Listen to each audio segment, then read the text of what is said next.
দেশ পুনর্গঠনে ধানের শীষে ভোট চেয়ে বিএনপির চেয়ারম্যান তারেক রহমান বললেন, দেশ পরিচালনা করতে হলে দেশের মানুষের জন্য তাদের পরিকল্পনা নেই, কিন্তু বড় বড় কথা আছে।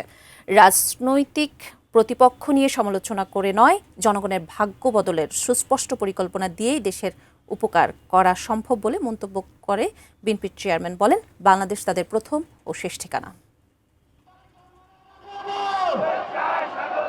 নির্বাচনী প্রচারের শেষ দিকে রাজধানীতে চষে বেড়াচ্ছেন বিএনপির চেয়ারম্যান তারেক রহমান। 2 দিনে ঢাকার 15টি আসনের সমাবেশে বক্তব্য রাখেন তিনি।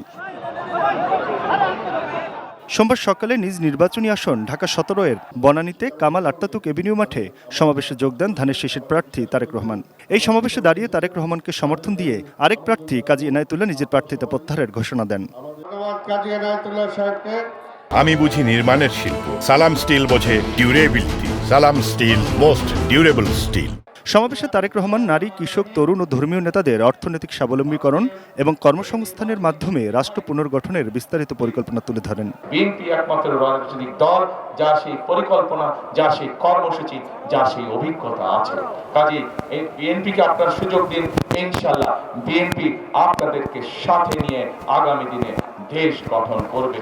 এরপর দুপুরে রাজধানীর কলাবাগান ক্রীড়াচক্রের মাঠে ঢাকা 10 আসনে বিএনপির প্রার্থী শেখ রবিউল আলমের নির্বাচনী জনসভায় তারেক রহমান বলেন, 12 ফেব্রুয়ারির নির্বাচন শুধু একটি ভোটের দিন নয়, এই নির্বাচনের জন্য বাংলাদেশের মানুষ 16 বছর অপেক্ষা করেছে।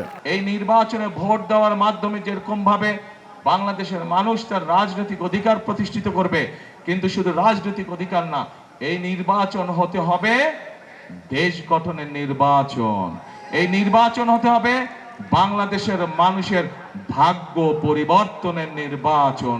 সেখান থেকে বিএনপি চেয়ারম্যান যান পীরজঙ্গি মাজার রোডে ঢাকা 8 আসনের প্রার্থী দলের স্থায়ী কমিটির সদস্য মির্জা আব্বাসের সমর্থনে আয়োজিত সমাবেশে।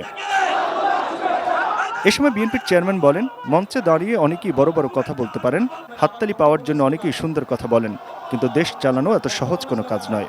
আল্লাহর রহমতে সরকার গঠনে আমরা সক্ষম হলে পরে সবচেয়ে প্রথম যেই কাজটি করব সেটি হচ্ছে এই ঢাকা 8 সহ ঢাকা মহানগরী সহ সমগ্র বাংলাদেশে আমাদেরকে যে কোনো মূল্যে আইন শৃঙ্খলা কঠোর হস্তে নিয়ন্ত্রণ করতে চাই। আমরা কঠোর হস্তে দুর্নীতির লাগাম আমরা ইনশাল্লাহ আগামী বিএনপি সরকার টেনে ধরবে।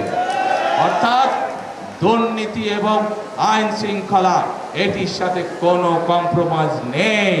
এরপর বাসাবোর তরুণ সংঘ মাঠে ঢাকা 9 আসনের ধানের শীষের প্রার্থী হাবিবুর রশিদ হাবিবের সমর্থনের সমাবেশে তারেক রহমান বলেন, এবারের নির্বাচন শুধু ভোটের নয়, দেশ পুনর্গঠনের। 12 তারিখে নির্বাচন হবে দেশ গঠনের নির্বাচন।